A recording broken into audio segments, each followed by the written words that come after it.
Hi, and welcome to this installment of VFW's Hip Pocket Training. My name is Brad Hazel. I'm the Assistant Director for Compensation and Pension Policy here at VFW's National Veteran Service, NVS. With me today is Gabby Kubini, our Customer Support Claims Consultant.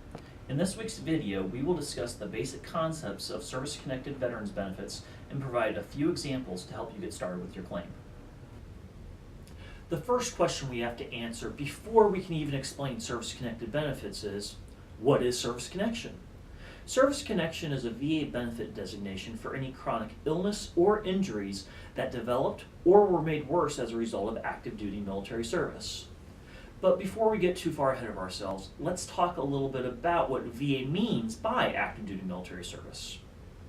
Active duty military service is just what it sounds like. It's any time you serve on active duty. Now, there are many rumors out there that say that if you were a reservist or Guard member, you're not considered active duty for benefits. This is only partially true.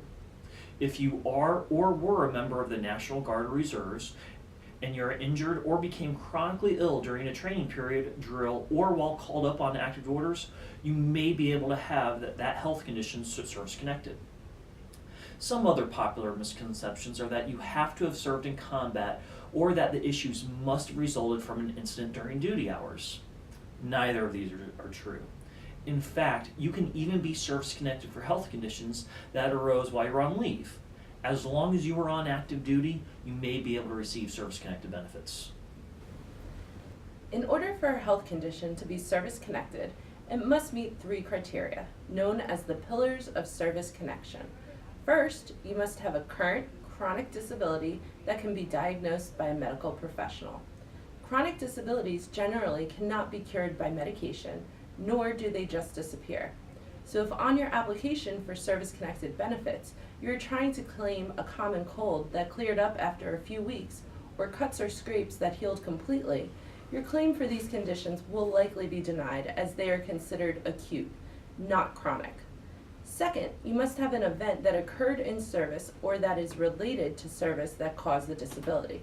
Let's say you fell off a truck during service and sprained your ankle, and now you have constant ankle pain that resulted from the fall.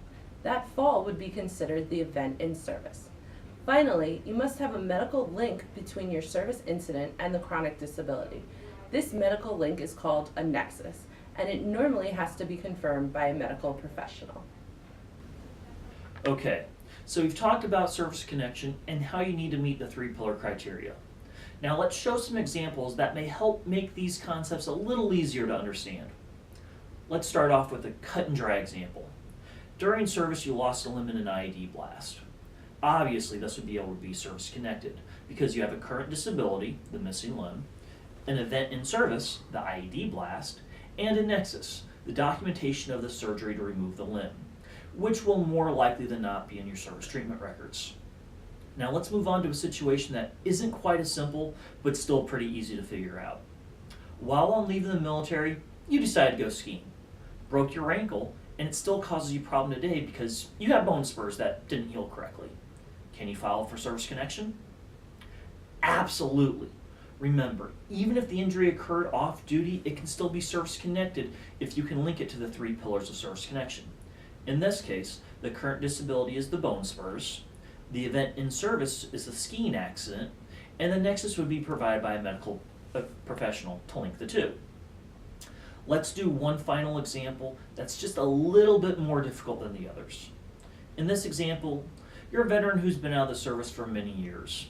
While in the service, you broke your hand closing a hatch. It healed well and is never giving you any problems. Now, many years later, you've been diagnosed with arthritis in the hand. Can this be service-connected? Quite possibly, yes. Even though the initial injury healed completely, if arthritis sets in and you have a medical nexus linking the arthritis to the initial in-service injury, service connection may be granted. So in this example, the current disability would be the arthritis, the event in service would be the broken hand, and the nexus would be provided by a medical professional. Now that we know what service connection is, let's talk a little about things that cannot be considered service connected. If the disability you are trying to claim is considered a congenital defect, such as needing glasses for nearsightedness, it cannot be granted service connection.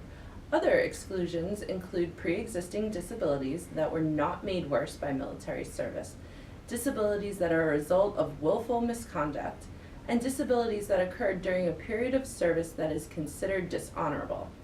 If you believe your disability falls under one of these categories, but are not sure, you should contact your local VFW service officer for advice before assuming that you are not eligible for benefits. Thanks for watching today. We hope you have found this video helpful. In the future, VFW Hip Pocket training will tackle topics like how to gather evidence for your claim, presumptive service connection, secondary service connection, identifying invisible wounds, and more.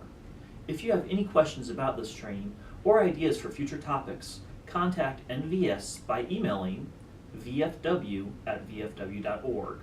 And as always, once you've decided to file a claim for benefits, visit www.vfw.org/NVS to learn more about the ways the VFW can assist you and to find an accredited VFW service officer near you.